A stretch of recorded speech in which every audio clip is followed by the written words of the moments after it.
I'm Trevor Fishlock, and we are off on a quest along canals, lakes and rivers and estuaries that shaped our history, shaped us. So we're in our element, exploring British and Irish waterways.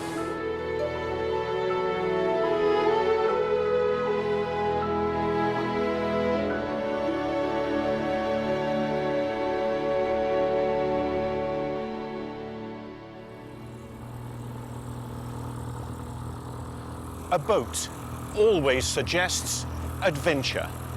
And in this waterway quest, we explore the rivers and canals of Wales and southern England.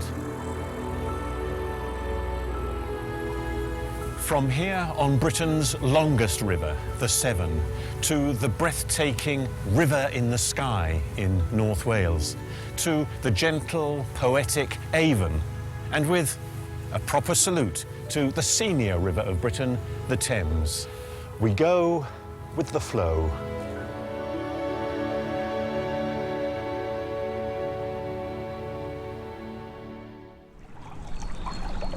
We begin in North Wales on the Llangollen Canal and sense the harmony of water and trees. Bright barges and the romantic life afloat. The landscape symphony of the winding River Dee. It's a spectacle that's always exhilarating, taking us through time to a dynamic age of engineering.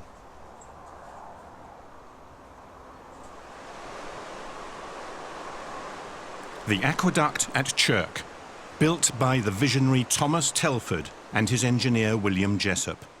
Their ingenuity created water highways through the hills, as Peter Birch from British Waterways explains.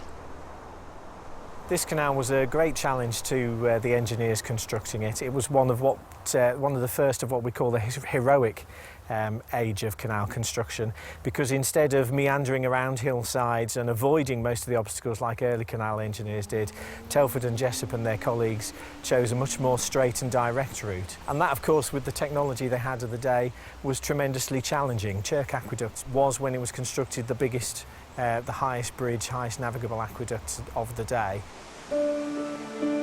In the distance, Thomas Telford's masterpiece, completed 1805, the Pont Cysyllta Aqueduct, the river in the sky, fed from the famous Horseshoe waterfall. Crossing the Dee Valley at Pont Cysyllta was a huge challenge. The canal was coming in at a level over 100 feet above the level of the river. Nobody had built a structure that tall in the United Kingdom at that age, of that sort of size. And really they wanted to build something smaller and have a series of locks dropping down to it. But the problem with that is that then you've got locks on both sides and you're losing an awful lot of water in the middle back into the river. They would have needed very large pumping engines, steam powered, to bring all the water back up to keep the locks going. And the canal company were concerned that that was going to be tremendously expensive. So the challenge for Telford and Jessup as the lead engineers was to try and come up with a way in which they could save the company some money by building something different. And so the final design came out of being these enormously tall piers, 130 odd feet high, and then a 1,000-yard long, effectively cast iron bathtub across the top of it. And this was tremendous. It was unbelievable. Nobody had seen anything like it before. And the aqueduct was so breathtaking as built that people flocked from all over the country to see it, and many people painted it and wrote stories and poems about it, and its fame grew really from there.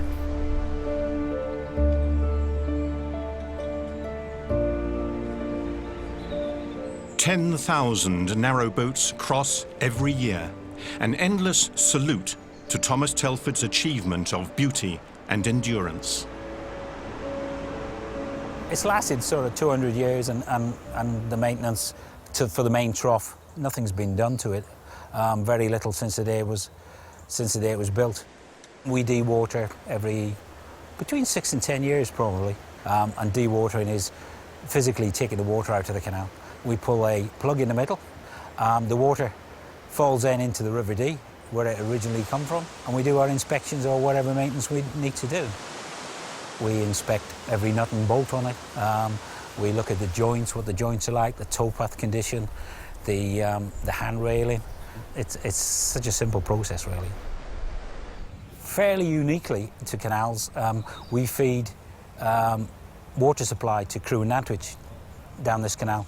Hence, this canal, the water travels a little bit faster than most canals. So anybody using a canoe or a boat or anything like that, particularly past locks or byways, they think, hey, yep, what's going on here? There's a bit much water coming at us. It gives an extra little bit of spice to cruising on the Llangollen Canal. My patch consists of the Llangollen and the Montgomery canals. The Llangollen is probably the busiest canal in the country, and the Montgomery is probably the quietest. And the rural views through the valleys, up through Wellspool and up through Llangollen here, and then every now and again you get a little crown line. You get the tunnels coming through, and you get Chirk Aqueduct with a viaduct right next to it, and you think, wow, this is absolutely amazing. And then you hit this, and suddenly there's no handrail on the side, and you think, hey, yep, I'm in the air, I'm flying. The people you speak to are absolutely amazed how and why it's made.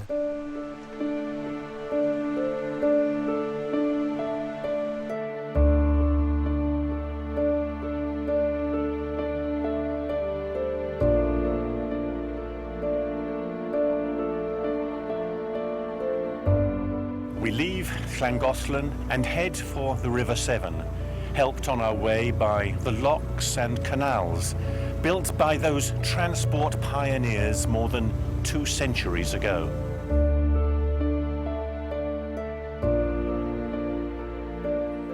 The Llangollen Canal joins the Shropshire Union Canal and links with Britain's longest river, the Severn, which rises on Plynlimmon Mountain in mid-Wales.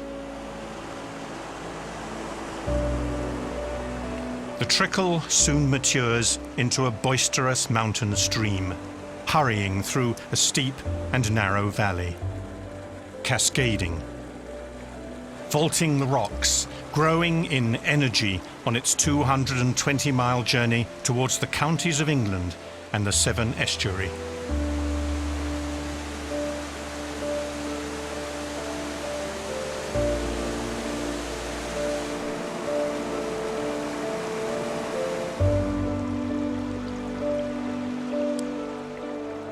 These uplands have always been a stronghold of the red kite, swooping, swivelling his distinctive chevron tail. The Severn reaches Llanidloes, a place of charming buildings. Not least the 300-year-old timbered market hall. And the river water played its part in the prosperous manufacture of wool and flannel. And in the Severn region, prospectors and miners searched for lead and silver.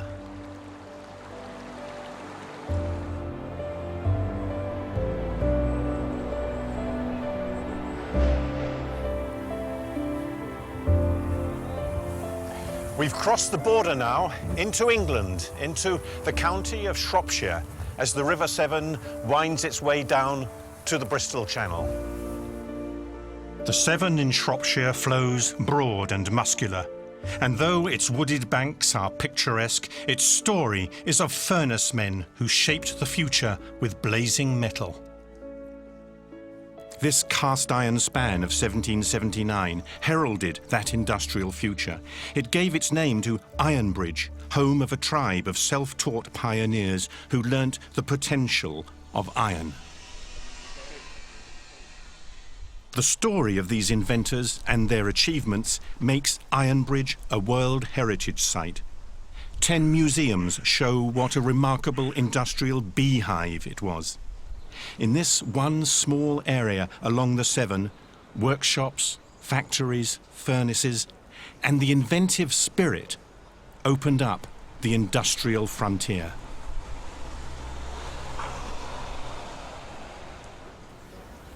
This was the area where all the raw materials came together and made the Industrial Revolution possible, making particularly iron and using local coal and iron ore and so on, but also using local clay. So the local products in this small stretch, kind of 4 miles of deep gorge, were all furnace industries. They were either smelting iron or making pottery. This was the busiest place in the world. There were more furnaces and forges in 2 miles of river here than anywhere in the country. Go back 200 years, this was incredibly busy.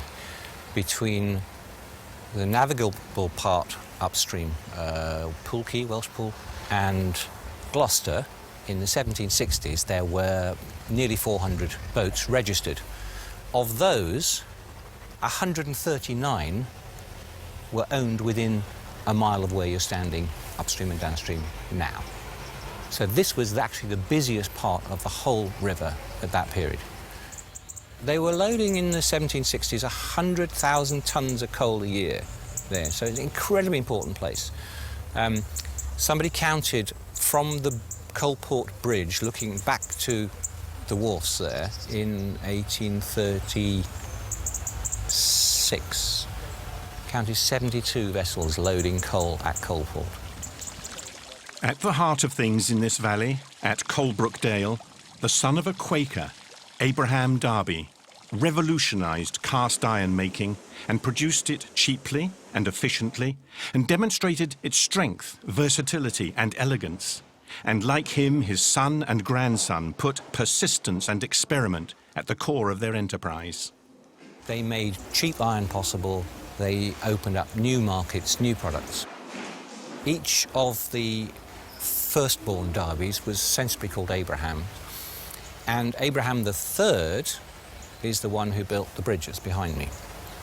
And he was kind of trying to slightly outdo the achievements of his father, so he built this wonderful PR exercise to sell iron. This is an ad campaign. Say, iron is great. It says on the bridge, this bridge was cast at Coalbrookdale. Coalbrookdale was the name of this area.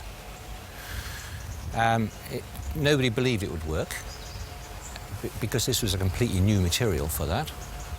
And nobody actually ordered any more bridges until a massive flood, worse than the river levels we have today, destroyed all the other bridges in Shropshire and left this one standing proud.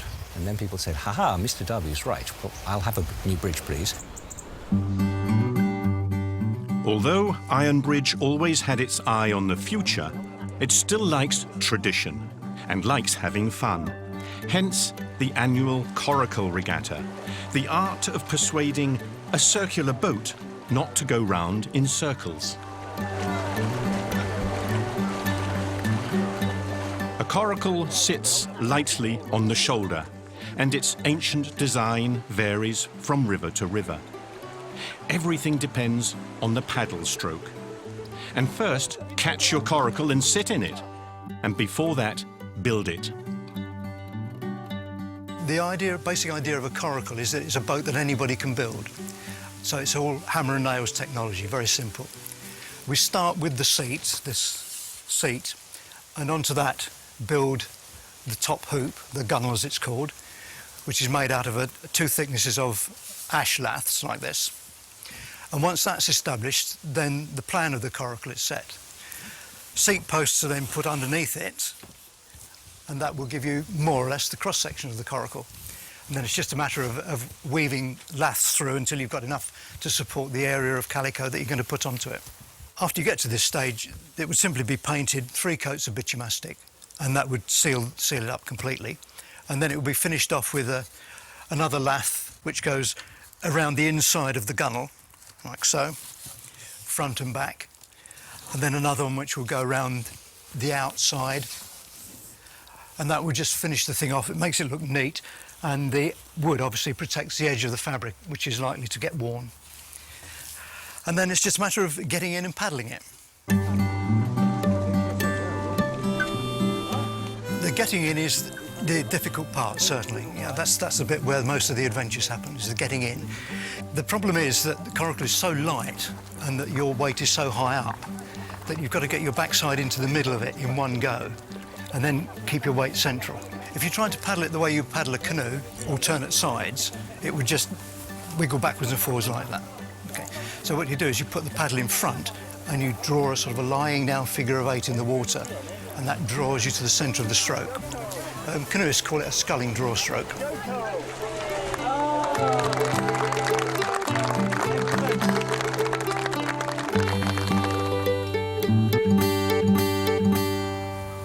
From Shropshire into Gloucestershire and the city of Gloucester. In the 19th century, a busy inland port full of small ships. Gloucester's docks grew in response to the booming freight trade along the river and canals. The dock buildings date from the 1820s, and although many of them fell into disrepair, they've been restored to a new usefulness and dignity. What we're seeing here is the main basin of the docks at Gloucester. This is the terminus of a ship canal which brought the ships right up into the centre of Gloucester, more or less, to discharge cargoes into the warehouses that you see around here. And most of them were built for storing sacks of corn, and they were owned by different merchants who would put their name up on the top there.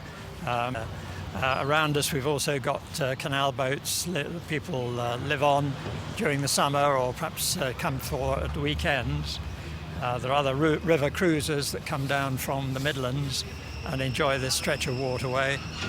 And of course lots of people walk around the docks. It's just a pleasant area. There are museums to see. There are the National Waterways Museum and the Soldiers of Gloucestershire Museum.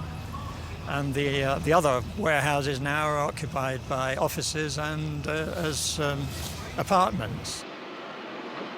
As Hugh says, one of the old docks buildings is recycled as the National Waterways Museum.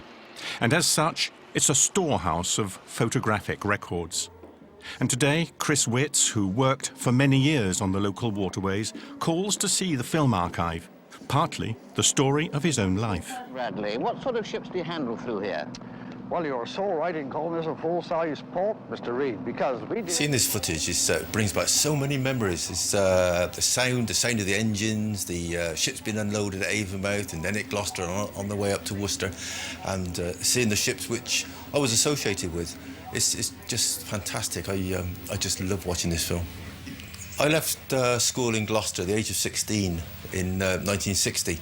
And I went from being a boy instantly into a man working on estuarial tanker barges, which was a very, very hard life. And seeing this footage again, it reminds me of that, and it in a way, makes me wish I could turn the clock back and do it all over again. In reality, it was a hard life, an interesting life, and it was so fascinating.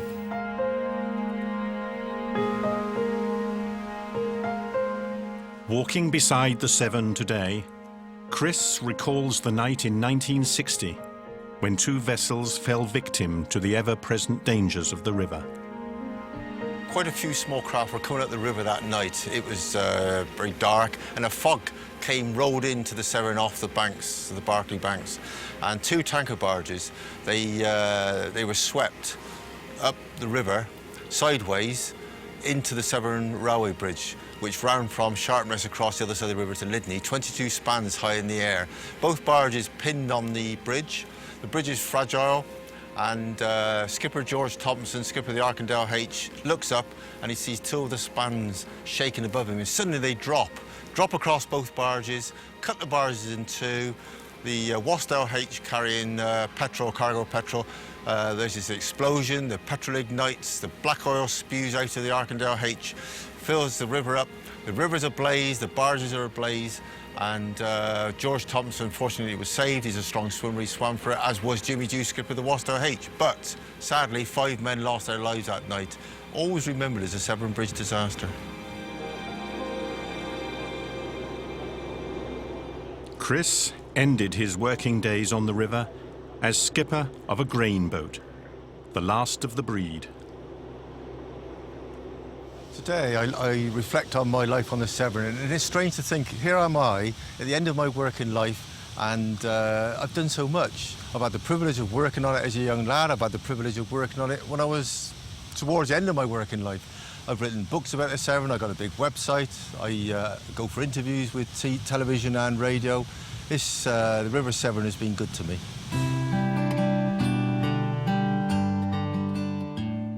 With the onset of autumn, flocks of long-distance migratory birds magically find their way to the Severn estuary and their beautiful home at the Wildfowl and Wetlands Trust at Slimbridge. There's lots of different varieties of wildfowl that winter here at Slimbridge. They're coming in from, as close away as France and Germany, some of them. Some of them, like the pochard, are flying 3.5, maybe even 4,000 miles from Central Asia to spend the winter here. Buick swans, they're very much a speciality here. That's about 2,500 miles that they're flying from Arctic Russia. So most of them are Arctic nesting species, the ducks that we get here. Some of them are sort of much further way east of here into Asia. We've got the mud flats, the sandbars, which are full of life out on the estuary, so that feeds a lot of the wading birds. Hundreds of thousands of birds use it as a roosting site, and they say sometimes roost in the day, so sometimes at night, depending on the species, but they will fly out from these roosting areas to feed, on the fields around the Severn estuary. So that's what makes it so important. It's a good, safe roosting area, and there's lots of good feeding for them.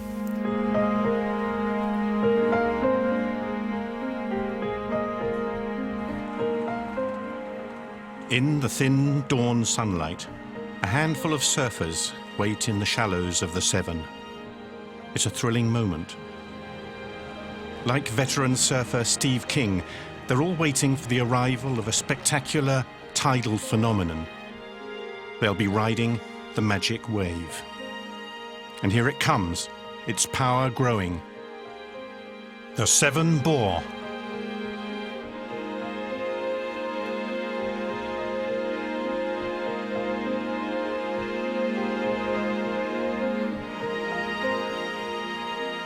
The Severn Bore is a spring tide, a high tide, and as it comes into the peninsula between South Wales and North Devon, the tide gets funneled in, and when it gets around about Avonmouth, the riverbed also goes up.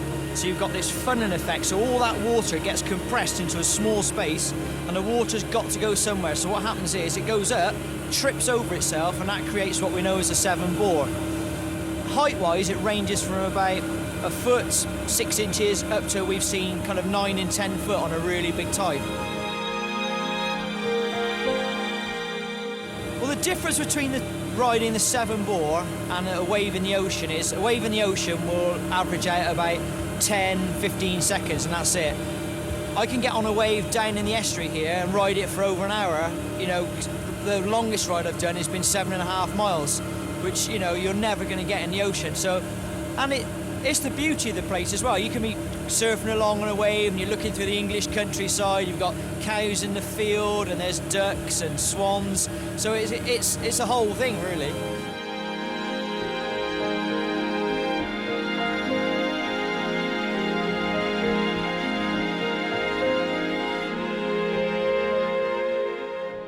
As the surfers slide and ski upriver, I continue my journey across the estuary to Bristol. I'm with the Severn Area Rescue Association in waters where the rise and fall of tide is the second biggest in the world.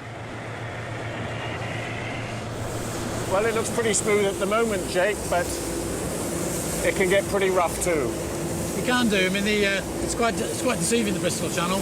One of the biggest problems is the sheer strength of the tide. When you consider that, you add to that the effects of the wind over the tide or with the tide, and you can go from a nice, kind, benign afternoon like today into something which is quite horrendous. And that's generally because of the strength of the tide. So to compensate for that, the sailor needs to be absolutely planned where he's going to go and what the sea conditions are likely to be on the day. It's very dangerous for people who try to walk at low tide, isn't it? The tide can come up suddenly and ambush you. Yeah, there's been a number of incidents, quite recently actually, where the unwary fisherman has gone in effectively just to do some fishing by the bank and has actually been swept away. And it's quite a common occurrence within the Bristol Channel for the tide to catch people out. And it just happens as quickly as people can walk up the beach, for example, the tide will be creeping up behind them. So before you know it, what has turned out to be a nice dry fishing point is now completely surrounded by water. And so you can't walk fast enough or run fast enough to escape? Running's, you can probably run it, but walking, definitely not. In some big tides, the tide comes in very, very quickly, and that's one of the factors of the Bristol Channel. Well, after all that rocking on the old roller coaster of the Bristol Channel and the Severn, it's something of a relief to turn off to the quieter waters of the River Avon and to pass Avonmouth docks on our way to the old Bristol docks, 5 or 6 miles away.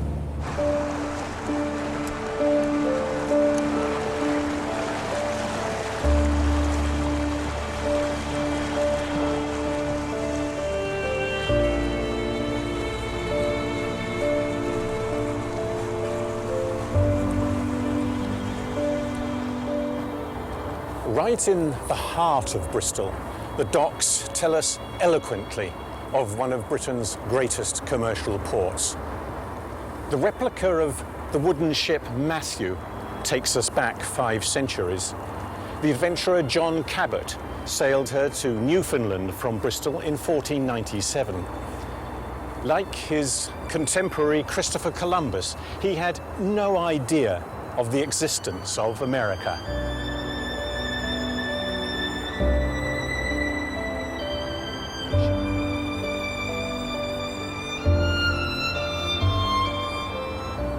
From a wooden ship to a masterpiece in iron, the steamship Great Britain, back in the very dock where she was born in 1843, under the eye of her creator, Isambard Kingdom Brunel.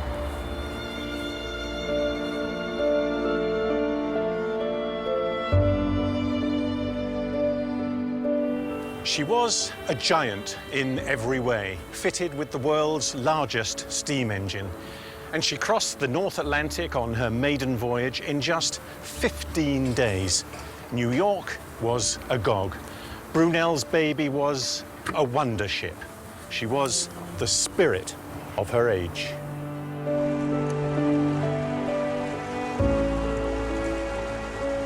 Now we leave the docks and head upriver to discover more of the Avon story.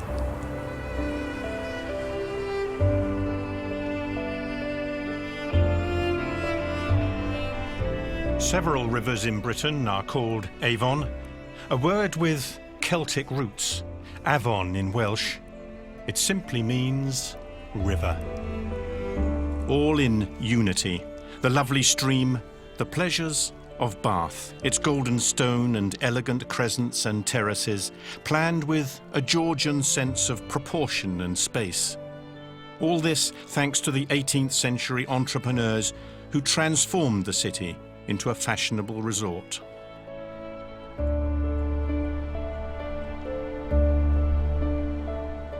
The only way to develop Bath was obviously to build Bath, and the best way to do that was to build it in its natural stone. And I strongly believe that it's an early relationship between John Wood and Ralph Allen that sees Ralph Allen buying up the stone quarries at Combe Down. He didn't really understand about stone. John Wood understood about stone, and they went into partnership. And of course, Prior Park, which John Wood designed for Ralph Allen as his country estate, was basically a huge billboard advertisement about how wonderful Bath stone could be. The vision of men like Ralph Allen and John Wood gave Bath its character, its squares and parks and gardens, a celebration of civilized style. And all this made possible by the navigable river. The Avon navigation was a way to make the river navigable up to the port of Bristol.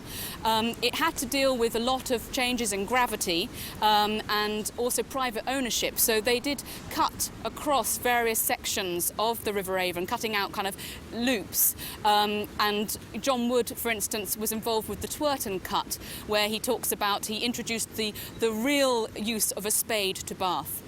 The importance of this scheme was that it enabled Bath to supply the fashionable company who were visiting Bath with all the things that they desired.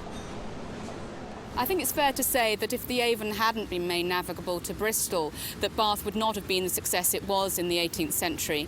There was a great demand for people to be able to come and go between Bath and Bristol, and there were regular passenger boats going up and down the river, and also the supply of quality goods that enabled Bath really to have one of the best heydays in 18th century Britain.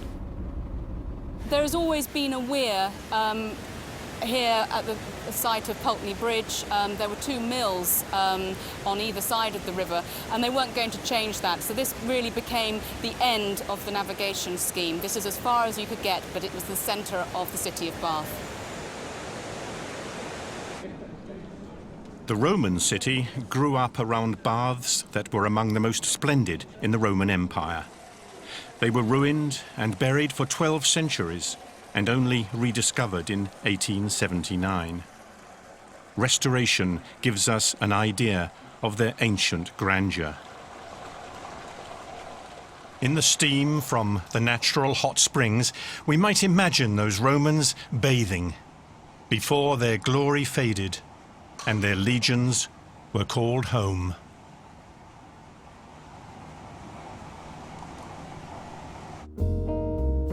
It says something about the sheer size of the waterway network in Britain that we could travel by boat from here on the Avon to the eastern edge of England. But for the time being, we've plenty of travelling to do on the Thames.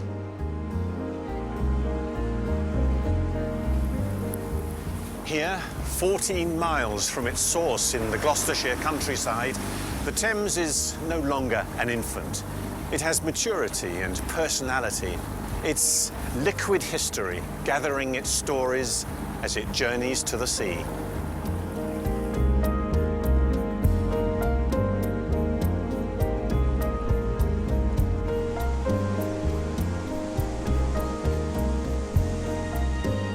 St John's Lock marks the limit of the navigable Thames.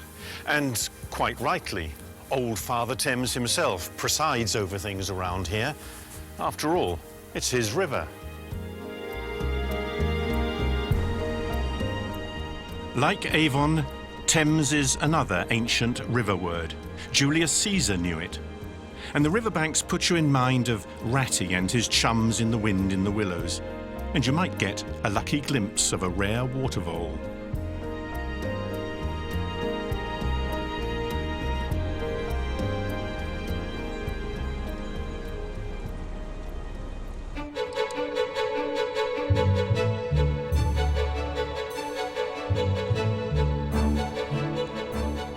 The river flows through Oxford, the great teacher, 8 centuries of dreaming and learning.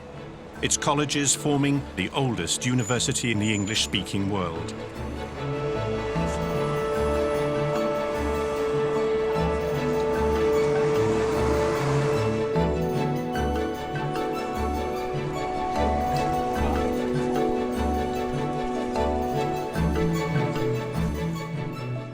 And while other rivers in the world are symbolized by paddle boats and steamers, the Thames and its tributaries have the quaint and romantic English punt.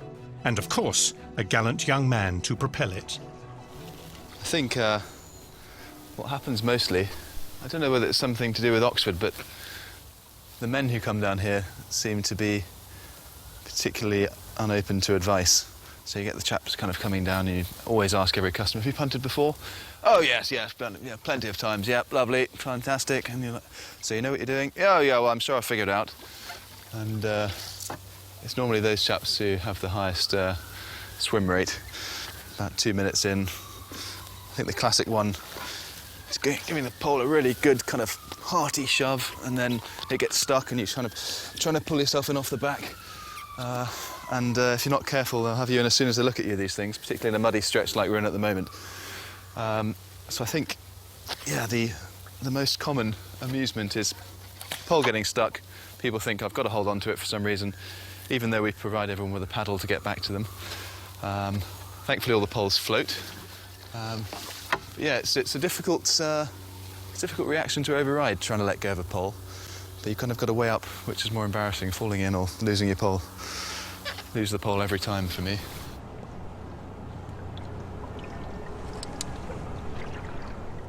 working on the river is something which I don't think you can fully appreciate until you've done it. Great kind of at oneness with working outside. You learn to see how the river changes during the year and how to respect it, how to appreciate it.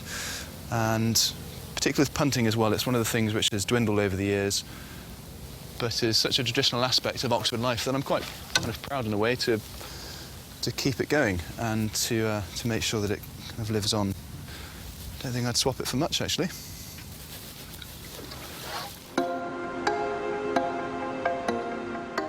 Still in Oxfordshire, still on the Thames, we head for a river event quintessentially English.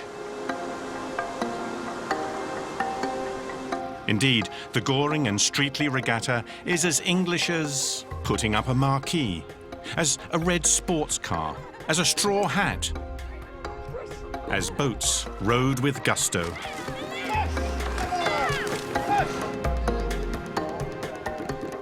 No corporate entertainment, more the local people having fun. The regatta had died out, but was revived in the 1990s by the Goring Gap Boat Club, which roped in a local landowner with a view to having races back on the river. Some of these fellas had a party down at the Catherine Wheel in Goring, and they decided to take me out for lunch and see if they could revive it. Well, there's no such thing as a free lunch, we all know that. And it was a good lunch. And then they popped the question, can we revive the Goring and Streatley Regatta? Well, I'd agree to anything. And, and actually, I'm glad I did, because it's good fun.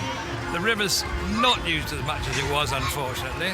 There aren't so many boathouses on the river, and they're having a hell of a good time. And it's a village party.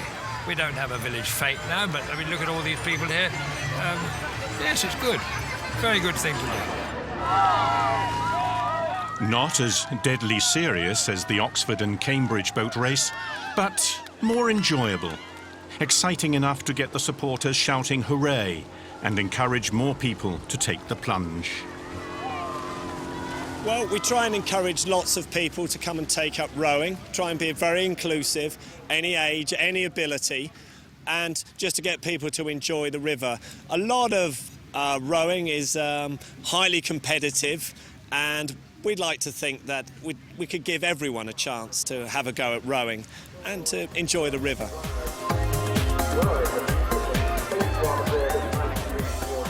Towards the end of the day, the prizes are handed out and the trophies are hoisted. And everyone starts thinking about next summer's regatta.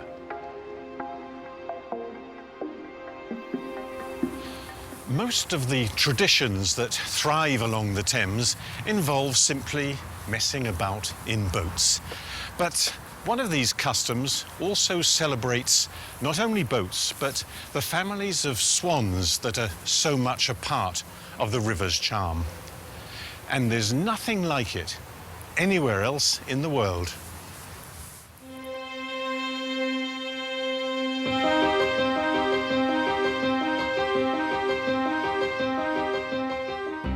It's a pageant. Every July, the boats go out with flags flying, taking part in an old English ritual, swan-upping. An annual census counting swans along a stretch of the Thames, led by the Queen's Swan Marker, with watermen from 2 London livery companies, the Vintners and the Dyers.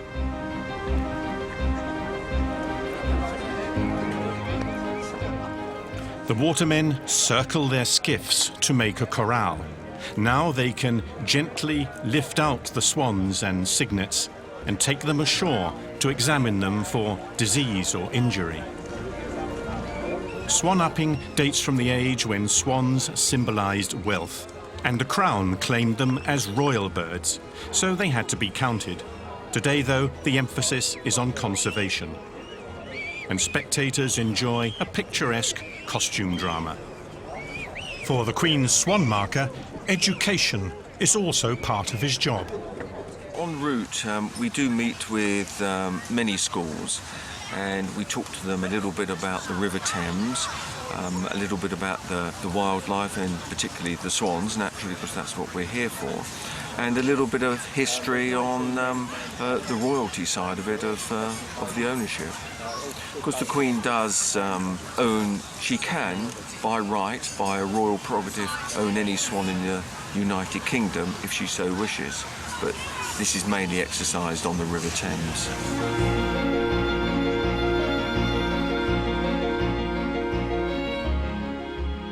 The watermen pull on their oars, and there's usually a crowd to watch the upping of the swans from steamers and boats and riverside houses. But to some spectators, it must all be a very English puzzle. Sighting a flock of swans, the excited watermen race to another roundup. In the 1980s, swan upping revealed a fall in the swans' numbers, caused by the birds swallowing lead weights on fishing lines, so the weights were banned. Today, the annual census shows the numbers are up. More swans and cygnets are lifted ashore, out come the scales, and soon the birds are back where they belong.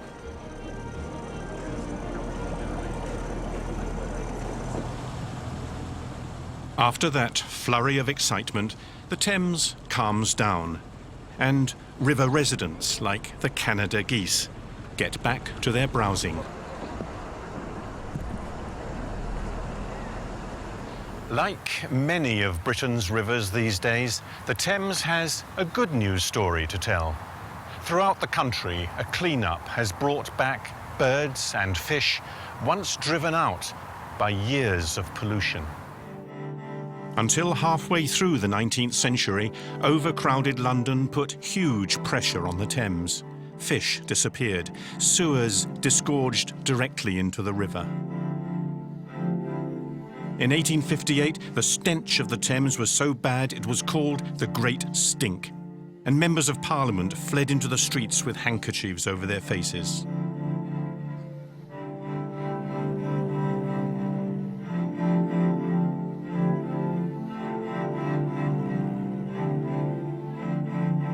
It's a different story today, thanks to the Victorian engineers who built sewers and saved London.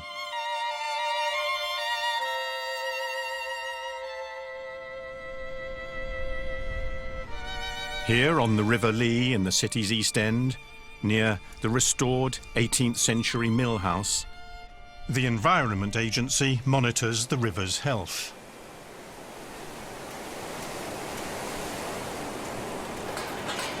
The condition of elvers, young eels, gives a living indication of the purity of the water.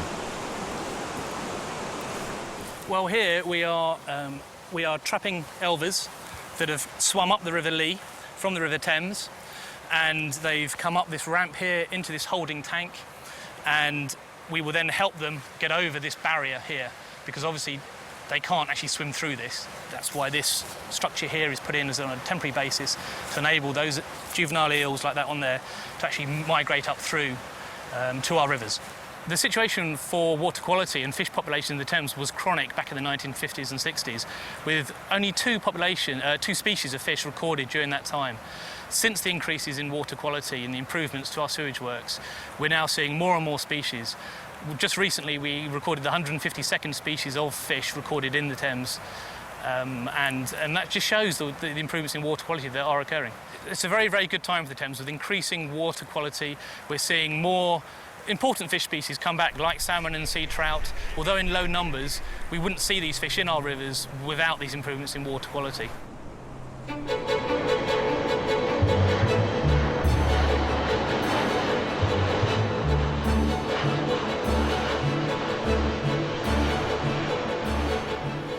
2,000 years ago, the River Thames gave birth to its great city. For centuries, London was the largest metropolis in the world, the heart of a maritime empire.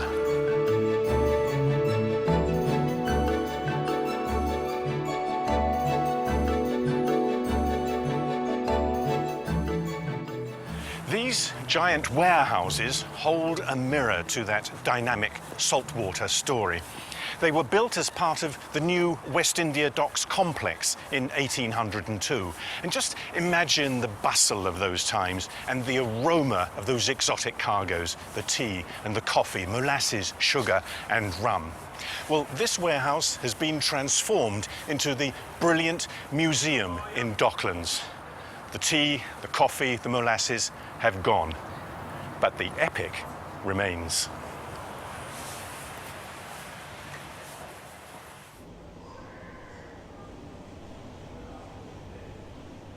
Here we explore the memory bank of London's river and enter a fabulous vanished world. And we have this marvel, the Rhinebeck panorama, painted 200 years ago, a gull's eye view of the Thames chock-a-block with ships. This depicts London in the early 1800s, about 1806. As you can see, it's a forest of ships and the masts. It's all wooden sailing ships. This is the legal quays, where the ships would wait to be unloaded with barges and lighters. That's the Sufferance quays on the south side of the river, and the ships also had to wait there to be unloaded as well. London Bridge was the block that prevented ships moving beyond this point. This is the lowest bridging point for London and absolutely vital for London's economy. The ships came in and they had to wait here. They might have to wait 2, 3, maybe 4 days, sometimes up to a week. During that period, you know, they could lose their cargoes quite easily. The cargoes could be lost or stolen or deteriorate. So during this period, the amount of shipping coming into London was increasing enormously. And of course, this is not even the half of it. Absolutely There's much not. more Thames I down mean, we're here. standing here now where Tower Bridge would be in another 100 years' time, and beyond this point, there are more and more ships waiting to come in, right the way down to far as Wapping. Busy, busy.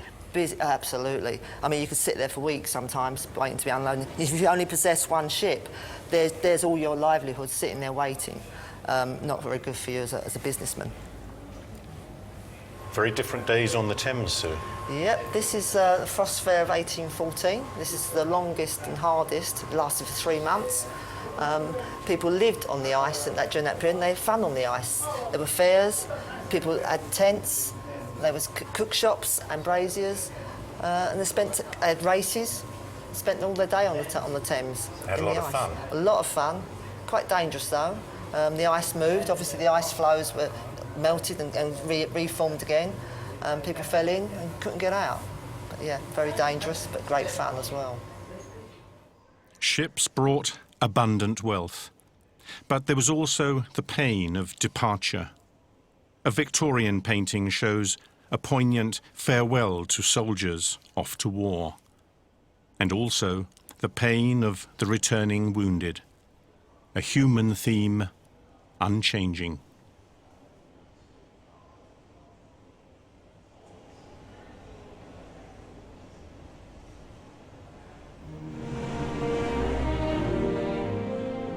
On the waterfront at Wapping, the headquarters of the Thames River Police. Founded in 1798, it's the oldest police force in the world. The sheer wealth of London's docks, the traffic jam of ships, the rich cargoes, inevitably attracted pirates and thieves. Merchants wanted protection, and in those early years, the rough, tough police were guaranteed a violent life. In their round-the-clock patrols, the Marine Police accumulate their intimate knowledge of London's river, its dangers, its water traffic, and its crowded waterfront.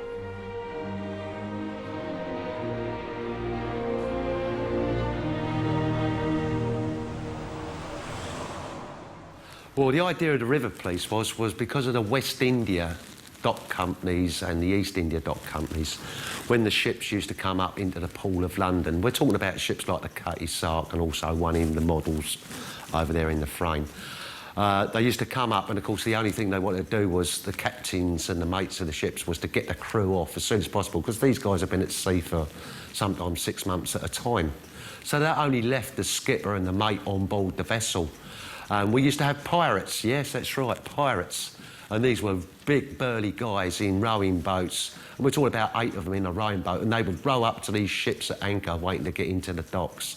And they would plunder the ships and also take any cash or monies, because these ships dealing in the West Indies, etc., and the docks, they used to carry cash to pay off the crews, etc. So they paid the crews off, which left the ship with only 2 people on board, and they used to overpower the vessel. Well, what happened was the West India and East India companies formed up their own security men to row round these ships to try and protect the ship and its cargo and its money from these so-called pirates. Well, the Crown realised that they were actually saving the Crown duty, revenue, and that's when we started to form up properly as a Marine Police Division. Well, the way they worked is that from this station, they would row out around the ships at anchor and basically keep an eye on the ships to make sure that none of these other guys were about in their long rowing boats.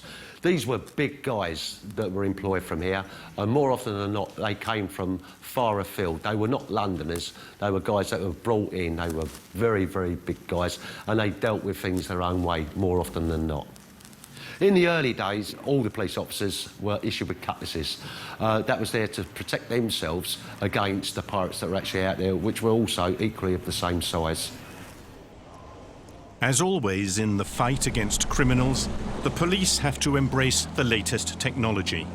So it was a big step forward when they received their first motorboats in 1910. Inspector Chris Connolly explains the evolving role of the Marine Police.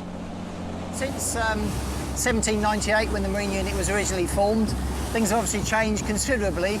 There are some similarities, but obviously the events of 9/11 and 7/7 clearly have impacted on us, and protective security is now a huge part of our daily work. However, we provide a policing response basically on the river to any type of policing incident, much the same as our colleagues on land side. The only difference with us, of course, is we have a little bit more specialist skill and training to work in this environment.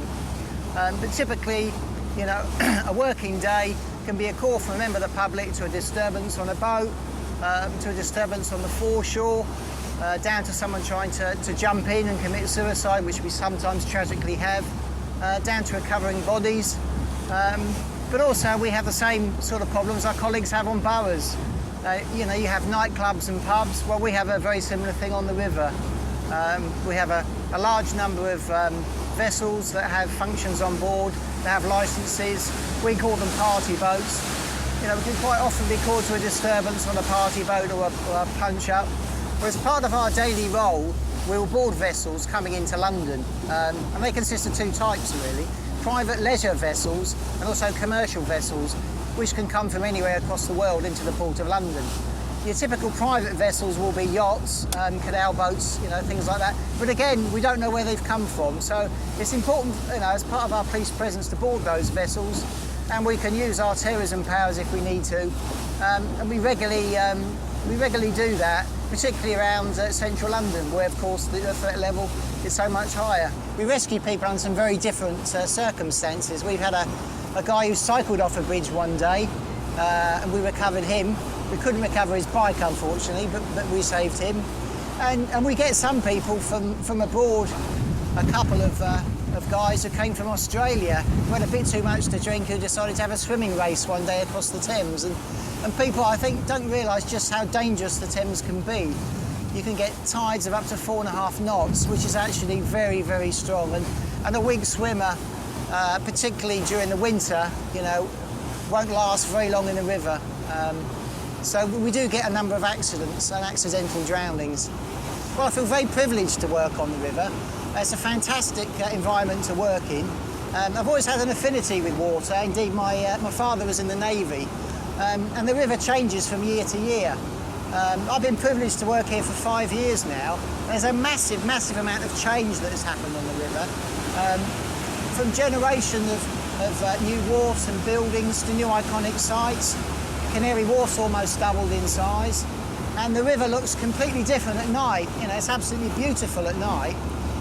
But along with that beauty does come danger. And of course that's what we're here to enforce and to save people and rescue people from that danger. and to provide our policing service. I have to say it's a privilege to work here, and I think most of my colleagues feel the same. In fact, I'm sure all of them feel the same.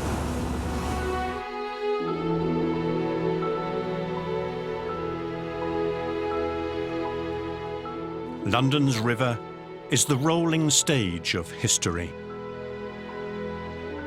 Riverside and skyline reflect our changing ambitions.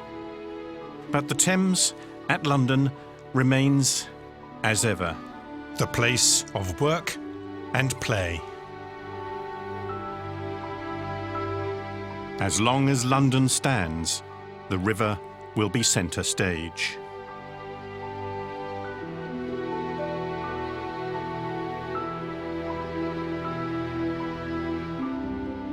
Although restless with currents and tides, the river itself stays constant. And, rushing or tranquil, rivers are there for us to ponder on. Our favourite rivers are old companions.